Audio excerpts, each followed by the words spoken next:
കോടിയേരി ഏറ്റവും നന്നായി ഗൃഹപാഠം നടത്തി ജനങ്ങളുടെ മുമ്പിൽ വസ്തുതാപരമായി കാര്യങ്ങൾ അവതരിപ്പിക്കുന്ന ഒരു പ്രാസംഗികനായിരുന്നു, പ്രഭാഷകനായിരുന്നു,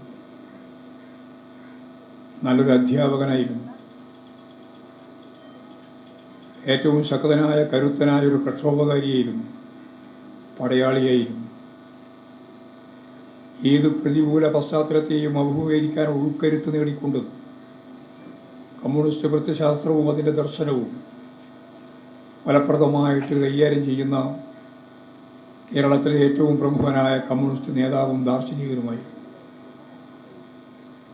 ആ സഖാവ് സംഘടനാ രംഗത്ത് ഭാവനാപൂർവമായ നിരവധിയായ പ്രവർത്തനങ്ങൾ പ്ലാൻ ചെയ്ത് മുന്നോട്ടേക്ക് പോയിട്ടുണ്ട്. ഒപ്പം തന്നെ കേരള നിയമസഭയിൽ ഒരു പാർലമെൻറ്റേറിയൻ എന്ന നിലയിൽ മർമ്മം നോക്കി കടന്നാക്രമിക്കാൻ ശേഷിയുള്ള പ്രതിപക്ഷ ഉപനേതാവ് എന്ന നിലയിൽ എല്ലാം പ്രവർത്തിച്ച പാരമ്പര്യം സഖാവ് കോടിയേരി മന്ത്രിയായിരുന്ന സന്ദർഭത്തിൽ ആഭ്യന്തര വകുപ്പ് കൈകാര്യം ചെയ്ത സഖാവ് കോടിയേരി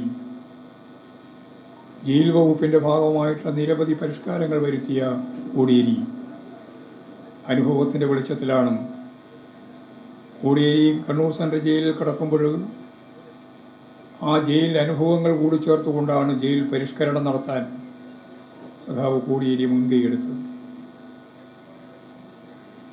എങ്ങനെയാണ് പോലീസിനെ ജനകീയമായ ബന്ധപ്പെടുത്തിക്കൊണ്ടൊരു ജനസൗഹൃദം രൂപപ്പെടുത്തുക എന്നുള്ളതിന് ഭാവനാപൂർവമായ ഒരു കാഴ്ചപ്പാട് കേരള പോലീസിൽ വരുത്തി. അതാണ് ജനമൈത്രി പോലീസ്. കോടിയേരിയുടെ കാലത്തെ ഏറ്റവും പ്രധാനപ്പെട്ട ഒരു മാറ്റം അതായിരുന്നു, ജനമൈത്രി പോലീസ്. NCCയും ACCയും എല്ലാം മുമ്പ് തന്നെ ഉണ്ടായിരുന്നു. എന്നാൽ പോലീസിൻ്റെ ഭാഗമായിട്ടുള്ള ട്രെയിനിങ്ങുകൾ നടത്താൻ സാധിക്കുന്ന രീതിയിൽ കുട്ടികളെ പരിശീലിപ്പിക്കുന്ന സ്റ്റുഡൻസ് പോലീസിൻ്റെ ഒരു പുതിയ ടീം മിക്കവാറും കേരളത്തിലെ ഹൈസ്കൂളുകളിൽ, ഹയർ സെക്കൻഡറി സ്കൂളുകളിൽ രൂപപ്പെടുത്താൻ നമുക്ക് സാധിച്ചത് സഖാവ് കോടിയേരിയുടെ ഭാവനാപൂർവമായ പോലീസ് ആഭ്യന്തര വകുപ്പുമായിട്ട് ബന്ധപ്പെട്ട് നടത്തിയ പ്രവർത്തനത്തിൻ്റെ ഭാഗമായിട്ടാണ്. കോടിയേരിയുടെ ഭരണകാലം ആഭ്യന്തര വകുപ്പുമായിട്ട് ബന്ധപ്പെട്ട് ഞാൻ ഈ പറഞ്ഞ രീതിയിലുള്ള നൂതനമായ മാർഗങ്ങളും നിലപാടുകളും സ്വീകരിച്ചുകൊണ്ട് സഖാവ് കോടിയേരി ഒരു പുതിയ മാർഗം ആഭ്യന്തര വകുപ്പുമായിട്ട് ബന്ധപ്പെട്ട് വെട്ടിത്തുറന്നു. ടൂറിസം കൈകാര്യം ചെയ്യാൻ സാധിച്ചത് സഖാവ് കോടിയേരിക്ക് ടൂറിസം വകുപ്പ് മന്ത്രി എന്ന നിലയിലാണ്. കേരളത്തെ ലോകത്തിൻ്റെ മുമ്പിൽ തന്നെ ഉയർത്തി കാണിക്കാൻ സാധിക്കുന്ന രീതിയിലുള്ള വളരെ ഗൗരവതരമായ ഇടപെടൽ ടൂറിസം മേഖലയിൽ നടത്താൻ സാധിച്ച ഒരു മന്ത്രിയായിരുന്നു സഖാവ് കോടിയേരി. അമേരിക്കയിലെ ടൈം മാഗസീൻ ഇപ്പോൾ ഏറ്റവും അവസാനമായിട്ട് തയ്യാറാക്കിയിട്ടുള്ള റിപ്പോർട്ടിൽ ലോകത്ത് കണ്ടിരിക്കേണ്ടുന്ന 52 സ്ഥലങ്ങളെ സംബന്ധിച്ചിടത്തോളമാണ് വിശദീകരിച്ചത്. ആ 52 സ്ഥലങ്ങളിൽ ഒന്നും ഈ കേരളമാണ് എന്നാണ് അവർ കൃത്യതയോടുകൂടി വിശകലനം നടത്തി എഴുതിയത്. ഈ ഒരു തലത്തിലേക്ക് കേരളത്തെ ഉയർത്തിയത് സഖാവ് കോടിയേരി ടൂറിസം വകുപ്പ് കൈകാര്യം ചെയ്യുന്ന സന്ദർഭം മുതലാണ്. വളരെ ഫലപ്രദമായ ഇടപെടലായിരുന്നു അദ്ദേഹം നടത്തിയത്.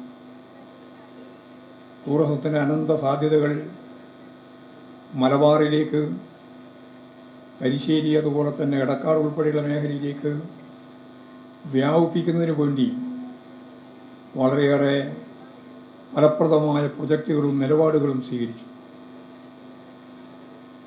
സത്യം പറഞ്ഞാൽ വൻകിട വ്യവസായ സംവിധാനങ്ങൾക്കൊന്നും അധികം സാധ്യതയില്ലാതെ കേരളത്തിൽ ടൂറിസം ഒരു വ്യവസായ ശൃംഖലയാണ് തീർക്കാൻ പോകുന്നത് എന്ന് അദ്ദേഹം പറഞ്ഞു.